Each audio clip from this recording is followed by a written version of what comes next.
stalemate. I think it's time for citizens to rise up and say to both sides, what are you doing? Isang Yoon is a senior research fellow at the civic group Center for Health and Social Change. He says that the med school enrollment issue is basically a smokescreen. 정부가 취할 행동은 그러한 방식이기보다는 What the government opted for is a very populist approach, which hides the real problems and diverts discussions to the populist solutions that the administration intended. South Koreans are angry that emergency rooms and rural hospitals are short-staffed, while plastic surgery and weight loss clinics are booming. He says that one solution is more publicly funded hospitals.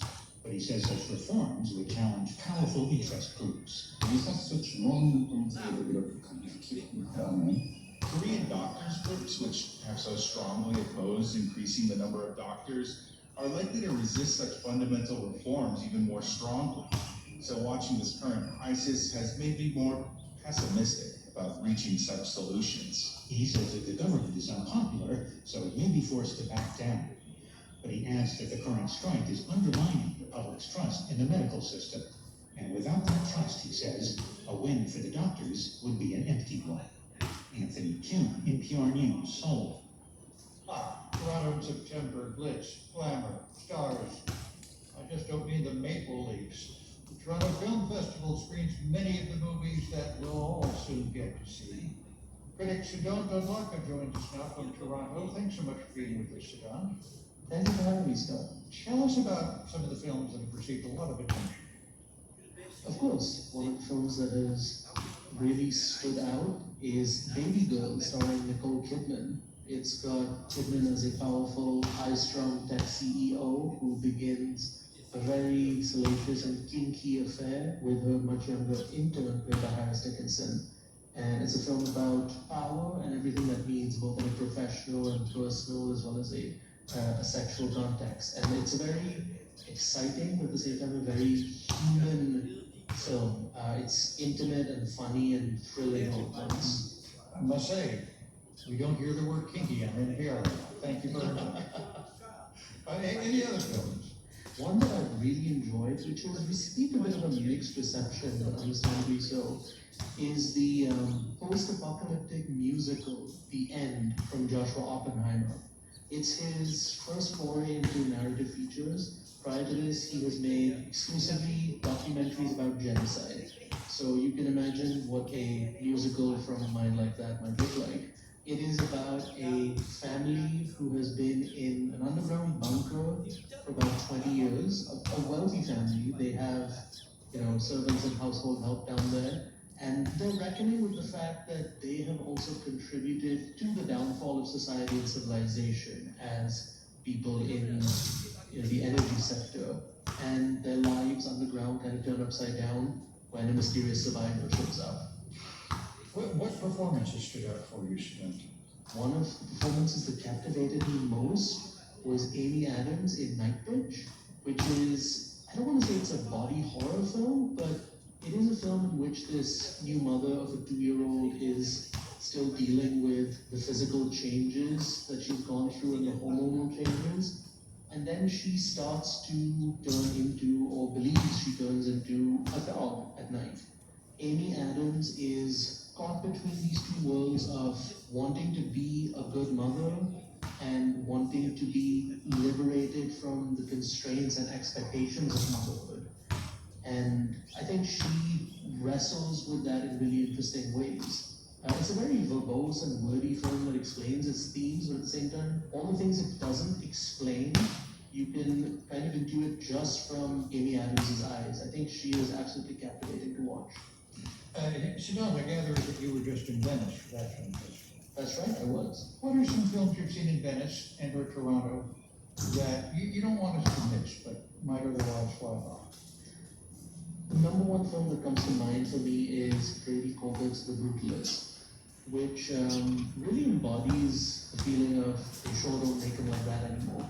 Because it is this mid-20th century American immigrant epic about a Hungarian-born Jewish architect who survives the Holocaust and then moves to the United States and then is drawn into not just the world of architecture, but the world of wealth and power.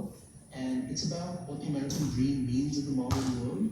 And it also takes some of its cues from the works of Ayn Rand, which isn't to say that it necessarily falls along the same political gradient, but there are a lot of similarities it has to Rand's work, The Fountainhead. I was thinking that the very good. Yes, exactly. The 1949 version by King Vidor especially. And it's almost in conversation with that movie and exists as kind of a flip side to that version of The Fountainhead especially. But it's a wonderful, absorbing, at times really rigorous story. And the film runs about 3.5 hours, but it's impossible to look away from it. Critics Adam Adlaka in Toronto, thanks so much for being with us and taking in so much for us. Thank you so much for having me. I appreciate it.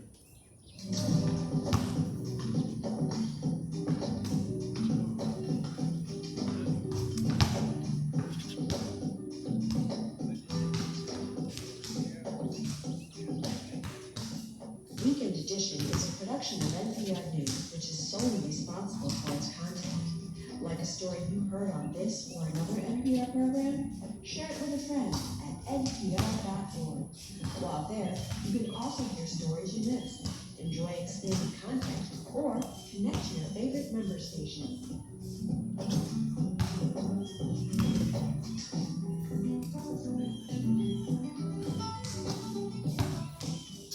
And you're listening to Weekend Edition from NPR News. This is the Engines of Our Ingenuity from Houston Public Media News 88.7. Today, we look for gold and we find history. The University of Houston's College of Engineering presents this series about the machines that make our civilization run and the people whose ingenuity created them.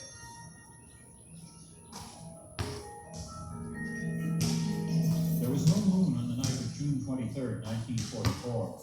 The huge 360-foot Japanese submarine I-52 was running in the Atlantic west of Dakar, Africa.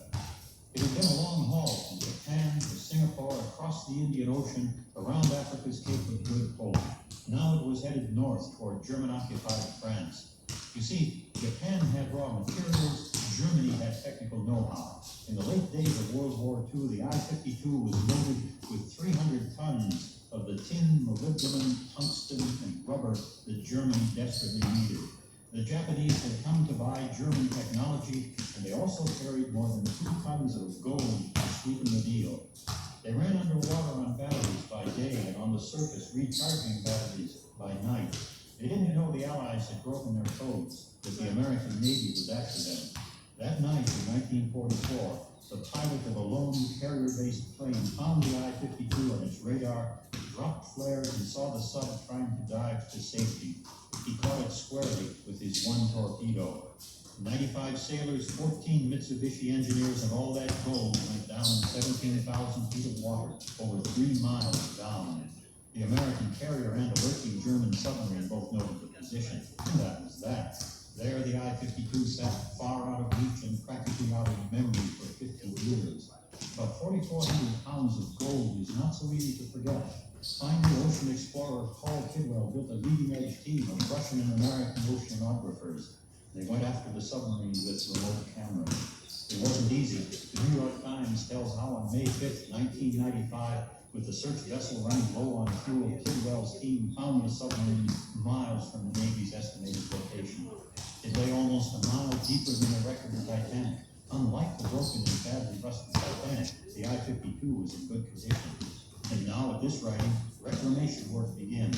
And Tidwell, once an American soldier wounded in action, says, "We want to disturb the wreck as little as possible. I feel a responsibility to make sure we treat it with respect. Those people were doing their jobs and died bravely." Jesse Taylor, the pilot who torpedoed the I-52, is stunned. "I had no idea this thing could be located," he says. Meanwhile, Japan has been cooperating, and the team promises to return what personal belongings it can to families of the dead. The gold should pay for the adventure, but drama of another kind emerges from the deal. They found the largest Japanese submarine, remarkably intact. It's a game, of course, an adventure, but the game has honed new technologies of exploration, and it's handed us the privilege of looking history in the face.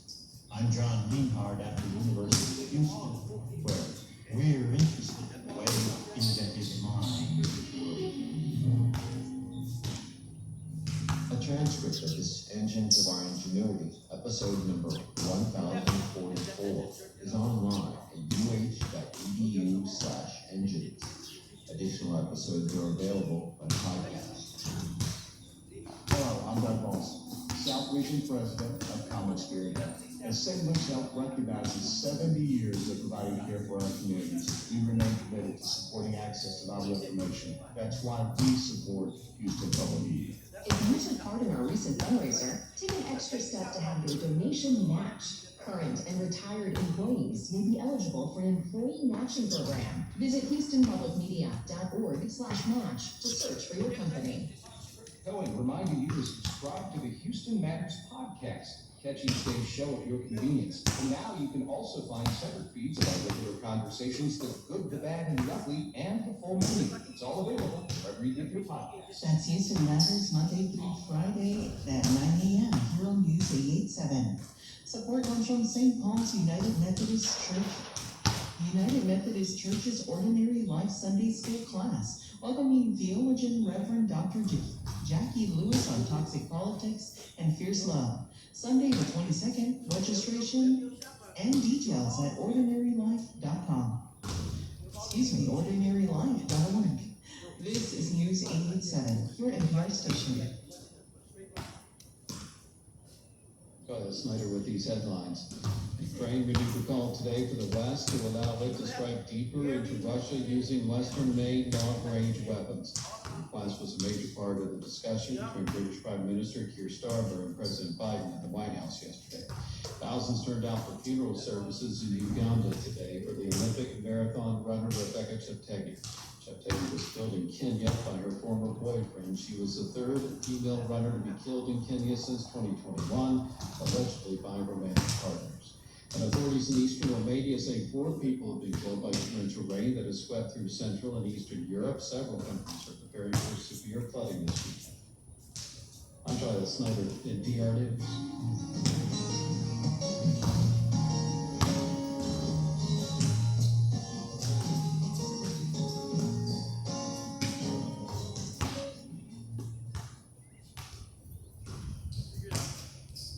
Support for NPR comes from this station and from Progressive Insurance.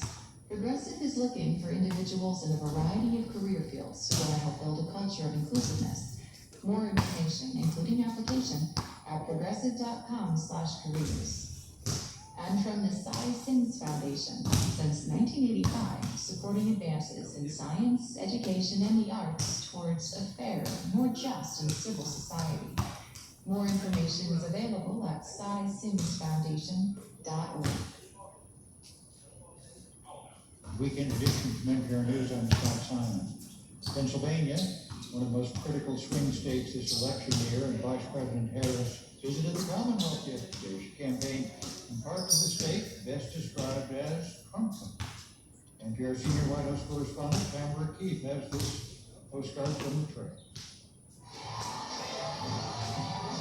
When Harris stepped off Air Force 2 just outside of Johnstown, supporters greeted her with excited cheers. Her campaign bus was there on the tarmac, and Beyonce was blasting from the speakers as usual. But this wasn't the sort of euphoric campaign swing Harris was seeing a few weeks ago, with record-breaking crowds in big cities. In Johnstown, population 18,000, Trump supporters gathered downtown, right across from the Classic Elements bookstore, where Harris made a stop. There, she praised the owners for building community. And when you can provide a place where people come and know that they belong and that they're welcome. Former President Donald Trump won this county by nearly 40 percentage points in 2020. Harris says she's feeling very good about Pennsylvania. The recent polls and her frequent visits indicate this state is as close as you can get. Ultimately, I feel very strongly that you've got to earn every vote. And that means spending time with folks in the communities where they live. And so that's why I'm here. We're going to be spending a lot more time in Pennsylvania. At the next stop in Wilkes-Barre, the Trump supporters were even louder, aided by a bullhorn. Trump won this county by double digits as as well. At a rally inside a packed gymnasium, Harris was introduced on stage by Mary Grace Fidel. I'm a registered nurse.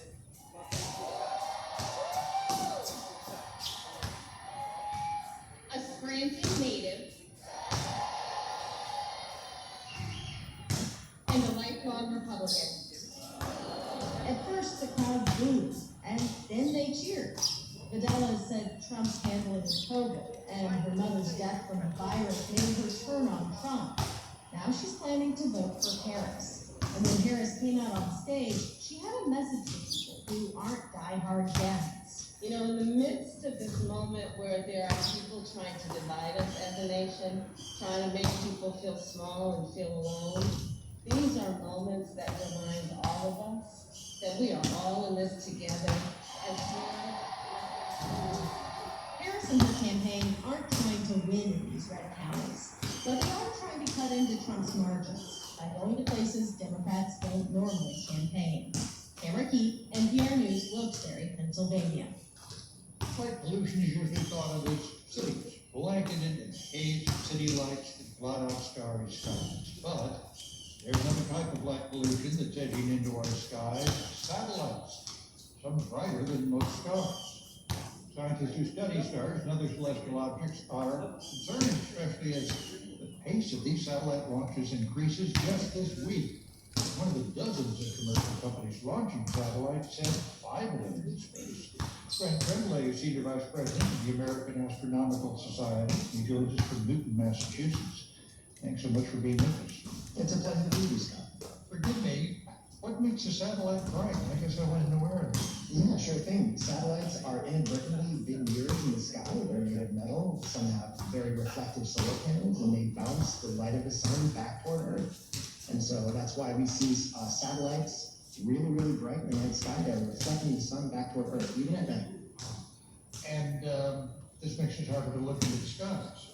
If you go out tonight and look up and just wait a minute, you will see a satellite transiting your field of view. You'll actually probably see quite a few. What you don't know is that there are many above you at any given time. There are about 35,000 objects on orbit right now. About 9,100 or so of those are active payloads, meaning actively operating satellites right now. And the other 26,000 or so are pieces of debris that are anywhere from larger than 10 centimeters in size up to the size of a school bus. These are extant second stage rockets at many altitudes above the Earth. Has this always been a problem, or is this increased with the proliferation of satellites in orbit? So the space age is young, Scott, as you know. Sputnik began the space age 67 years ago. So the space age is younger than my dad, right? But it has really, really exploded in recent years. It's gone exponential. In fact, 81% of all active satellites were launched in just the last 4 years. Is there anything to do about it? I mean, I don't foresee anybody volunteering to launch fewer satellites. I want to be clear, some coming to you from the American Astronomical Society.